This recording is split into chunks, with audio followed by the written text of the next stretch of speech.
प्रधानमंत्री जो भी बनेगा आने वाला गठबंधन की सरकार के माध्यम से ही बनेगा, ना कि कोई सरकार। गठबंधन में आपके है ही नहीं चंद्रशेखर तो? भाई चंद्रशेखर आजाद और अखिलेश यादव। आजाद जी को तो गठबंधन का हिस्सा ही नहीं बनाया गया है। वो तो जबरदस्ती घुसने का काम कर रहे हैं। नेतृत्व करे चंद्रशेखर आजाद वो दलाल है जिसके चर्चा करने जाए ना इस देश का सबसे भ्रष्ट नेता कहा जाएगा। वो क्या कहता है कि मैं सनातन को नहीं मानता, पर वहीं जामा मस्जिद पे खड़े होकर कुरान लेके ऐसे ये अल्लाह करता रहता है। ऐसे चंद्रशेखर आजाद ये कैसे राजनीति है? कैसे मारेंगे? जो धर्म का नाम पे जो अंधभक्ति फैली हुई है उसको भी नहीं मानती।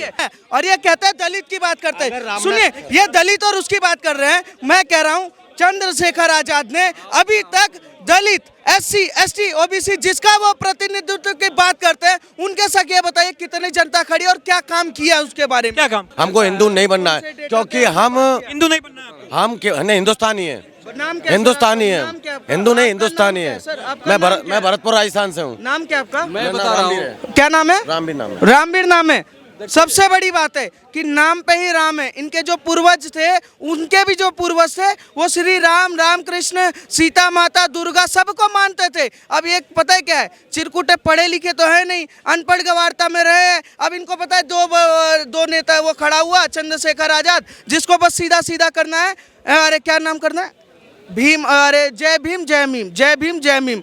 क्या बात करते हैं? यही जय भीम जय मीम की बात करते हैं। पाकिस्तान में एक सेकंड सर, पाकिस्तान में एक नेता था, नाम नहीं लूंगा, पाकिस्तान में एक नेता, दलित नेता, जब देश की आज़ादी चल रही थी तो वो वहाँ पर चला गया। वहाँ मुसलमानों ने क्या हाल किया इस देश में आप देख लीजिए। ये कह रहे जय भीम जय मीम जय भीम, और हिंदुओं को मानने वाले की बात करें ना, इनके पूर्वज मानते थे और ये भी मानेंगे। अच्छा, भाजपा से और मोदी से क्या समस्या है आपको? लग रहा है 10 साल हो गए देश में मोदी जी के कार्यकाल के, 10 सालों में देश में डेवलपमेंट हो रहा है, तरक्की हो रही है, क्या तमाम चीजें हैं? जो बोला था वो कुछ भी नहीं हो रहा है। महंगाई कहाँ पहुँच गई? 15 करोड़ रुपए आ गए। कितने लोगों को रोजगार मिल गया? सारा सभी जो ही था सब प्राइवेटेशन हो चुका है। कुछ नहीं है। सिलेंडर 700 पे 800 आज 1100 रुपए का सिलेंडर हो गया है। ये मुद्दे इनके सर के, इस पर जवाब दे। भाई सर ने बहुत बढ़िया बात की है। एक सेकंड, इन्होंने बोला कि एक सेकंड सर, एक सेकंड, इन्होंने बोला कि 15 लाख रुपए आ गए। क्या नरेंद्र मोदी और भाजपा के किसी भी मैनिफेस्टो में नहीं लिखा था कि 15 लाख आएंगे? इन्होंने बोला सिलेंडर का क्या रेट है? 2013 का जो सिलेंडर का रेट है वो 1183 रुपए है। इन्होंने दूसरा बात बोला कि क्या नाम है, देश में अरे महंगाई दर बढ़ गई है। आज जो महंगाई दर है वो 7.2 है और आप 2013 में जाएंगे 9.7 था। महंगाई दर पे चर्चा करते हैं, सब विकास की बात करते हैं। ये विकास की बात कर रहे हैं सर। एक सेकंड रुक जाएंगे आप? अच्छा, मैं आपसे जानना चाहूंगा, अभी हाल ही में हमने देखा है जो इंडिया अलायंस बना हुआ है, CPIM एक के नेता है, वो ये कहते हैं कि भाई ममता बनर्जी इंडिया अलायंस की रेलगाड़ी से उतरने वाली है, बहुत जल्दी उतर भी जाएगी। ममता कहती है कि भाई कांग्रेस पार्टी जो है वो 40 सीटें भी जीत नहीं पाएगी पूरे के पूरे लोकसभा चुनाव में। आपको लग रहा है क्या ये अलायंस जो है ये मोदी के लिए चुनौती है? कहीं सुनिए, मैं बताना, देखिए मैं झारखंड से हूँ, मेरा नाम है शिवधारी राम। आपके मुख्यमंत्री तो फिर तो जेल के बाद। मैं बताना चाहता हूँ, रघुवर जी नहीं जल गए हैं, रघुवर जी जल गए हैं, हेमंत सोरेन जल गए हैं। उन्हीं की कह रहा हूँ मैं। पहले बोल जय जय श्री राम पहले बोलिए, तब बात कीजिएगा बाद में। मेरी कहना है ये नहीं, ये दोनों गलत बोल रहे हैं। मायावती जी और ये चंद्रशेखर जी मुख्य धारा थी तो हट गए। अगर भीम नहीं, आप बात कर रही है पहले, ये बात करते हैं भीम जी का, देश के विकास में बात करें, हम देश के विकास में बात करो। आपको लग रहा है विकास हुआ देश में? पहले इसी बात कर लीजिए ना। ये कहते हैं कि भीम जी की बात मैं करता हूँ। भीम आप तो ठीक, आप प्रधानमंत्री जो भी बनेगा आने वाला गठबंधन की सरकार के माध्यम से ही बनेगा, ना कि कोई सरकार। गठबंधन में आपके है ही नहीं चंद्रशेखर तो? भाई चंद्रशेखर आजाद और अखिलेश यादव। आजाद जी को तो गठबंधन का हिस्सा ही नहीं बनाया गया है। वो तो जबरदस्ती घुसने का काम कर रहे हैं। ये बहुत अच्छी बात है। ये बहुत अच्छी बात है कि वो अपने भाई अपने परिवारों का प्रतिनिधित्व कर रहे हैं, लेकिन ऐसी बात क्या है कि उनको गठबंधन का हिस्सा नहीं बनने दिया जा रहा है। सर कहाँ प्रतिनिधित्व करे चंद्रशेखर आजाद? वो दलाल है जिसके चर्चा करने जाए ना इस देश का सबसे भ्रष्ट नेता कहा जाएगा। वो क्या कहता है कि मैं सनातन को नहीं मानता, पर वहीं जामा मस्जिद पे खड़े होकर कुरान लेके ऐसे ये अल्लाह करता रहता है। ऐसे चंद्रशेखर आजाद ये कैसे राजनीति है? कैसे मारेंगे? जो धर्म का नाम पे जो अंधभक्ति फैली हुई है उसको भी नहीं मानती। सनातन का विरोध करो और आप कुरान को वहां लेके खड़े होकर आप बात करोगे, ये भी अंधभक्ति है। अंधभक्ति कहाँ से? सनातन का मतलब नरेंद्र मोदी है।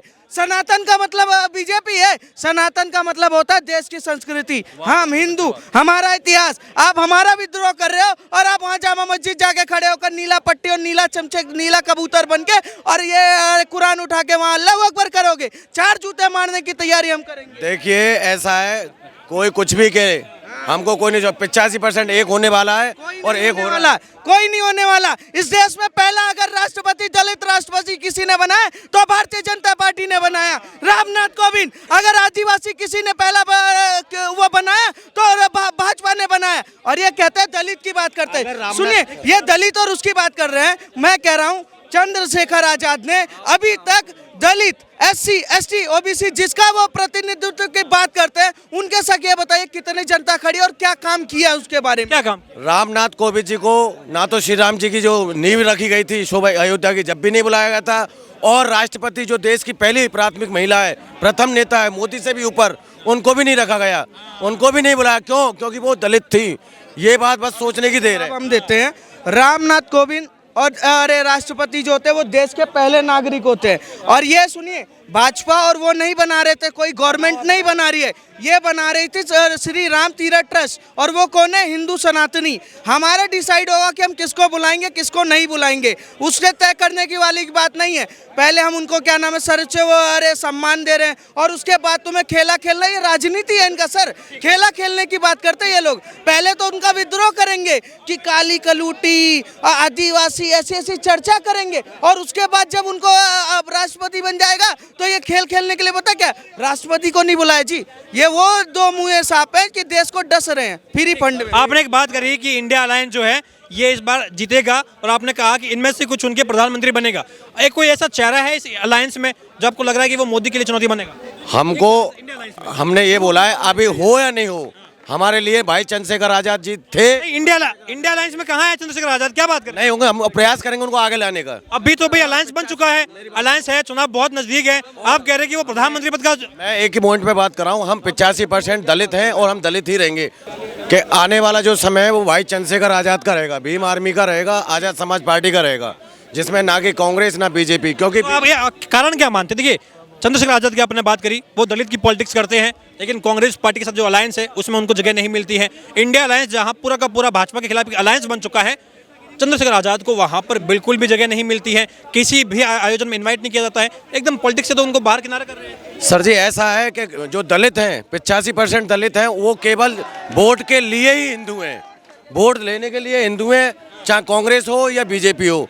बाकी के वोट लेने के बाद मायावती जी, मायावती ने कुछ नहीं किया। वो दलित के रहनुमा तो कांशीराम जी माने जाते थे।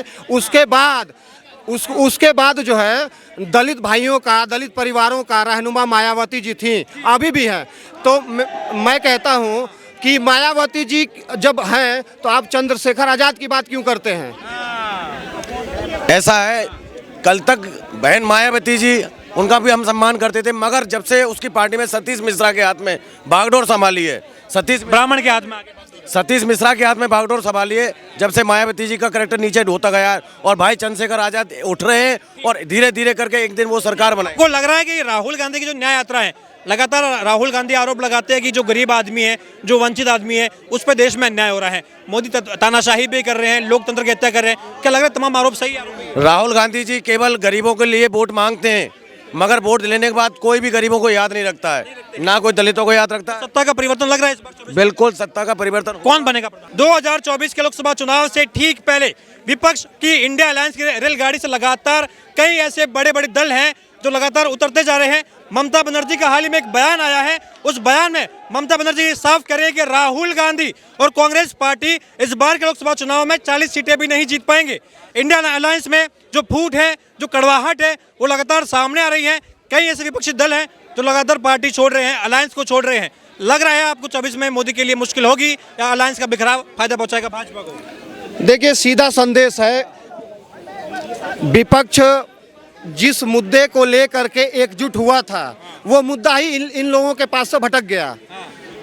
देश हित की बात करने के लिए इकट्ठा हुए थे और अपने हित की बात करने लगे, इसलिए जिनको दूसरे का हित समझ में आ रहा है वो धीरे से इस अलायंस से निकल गए। आज देखिए, पहले अखिलेश यादव निकले, उसके बाद ममता बनर्जी ने तो चैलेंज ही कर दिया कांग्रेस को। नीतीश कुमार कैप्टन हुआ करते थे, वो उन्होंने टीम को ही छोड़ दिया।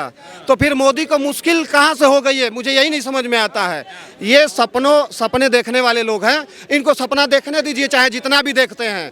2024 का चुनाव, परसों के दिन सदन में मल्लिकार्जुन खड़गे जी ने कहा कि अब की बार मोदी जी 400 के पार। जब इनका राष्ट्रीय अध्यक्ष इस चीज को मान लिया तो फिर अब कुछ रह ही नहीं गया इनके तरफ से। आपने कहा खड़गे साहब तो ये भी बोल चुके हैं कि अगर मोदी जीत के आते हैं तो देश का ये आखिरी चुनाव होने वाला है, इसके बाद में चुनाव खत्म कर देंगे मोदी, लोकतंत्र खत्म हो जाएगा, कोई वोटिंग नहीं होगी, कोई चुनाव नहीं होगा देश में। नहीं, खड़गे साहब ने थोड़ा सा इसको घुमा करके कहा, देश की जनता यही चाहती है कि देश में जितने राज्य हैं बार बार चुनाव होने से अच्छा है कि सिर्फ एक बार चुनाव हो। कम से कम जो पैसा बचेगा वो देश हित में काम आएगा। वो ये कह रहे हैं कि अगर मोदी जीत के आते हैं तो चुनाव खत्म कर देंगे, लोकतंत्र खत्म हो जाएगा, बिल्कुल जैसे पुतिन कर रहे हैं। नहीं, पहली बात कि मोदी को जीत के आना ही है, दूसरी बात उनको खत्म करने की जरूरत नहीं है।